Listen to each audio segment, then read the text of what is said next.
तर दिल्लीच्या आदेशाने मराठीला दाबण्याचा प्रयत्न सुरू आहे असं सतेज पाटील यांनी म्हटलं। मराठी हिंदी वाद निर्माण करण्याचं हे षडयंत्र आहे असंही सतेज पाटलांनी म्हटलं। तर अमराठीच्या आंदोलनाला परवानगी, मात्र मराठी जनतेला ताब्यात घेतलं असं रोहित पवारांनी म्हटलं। एकनाथ शिंदे काय भूमिका घेतात ते बघावं लागेल असंही रोहित पवारांनी म्हटले। दिल्लीच्या आदेशावरून मराठी आणि महाराष्ट्राला दाबण्याचा हा प्रयत्न चालू आहे।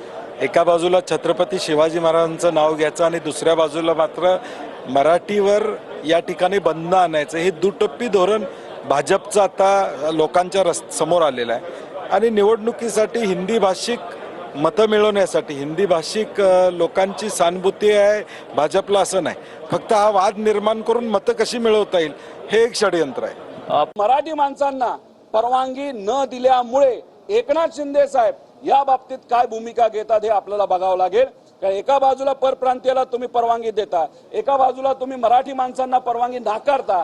या बाबतीत एकनाथ शिंदे साहेबांची आजची भूमिका अतिशय महत्त्वाची आहे, ते त्या बाबतीत काय करतात हे बघावं लागेल। ओरिजिनल एकनाथ शिंदे साहेब ज्या पद्धतीने लढायचे तसे ते लढणार का? भाजपच्या छत्रछायेखाली आलेले एकनाथ शिंदे साहेब जे बघत असताना आम्हाला थोडंसं दुर्दैव वाटतं की शांत बसतात, ते शांत बसलेले एकनाथ शिंदे साहेब आज आपल्याला बघायला मिळतील, हे मात्र आजच्या दिवसभरामध्ये आपल्याला त्या ठिकाणी कळेल।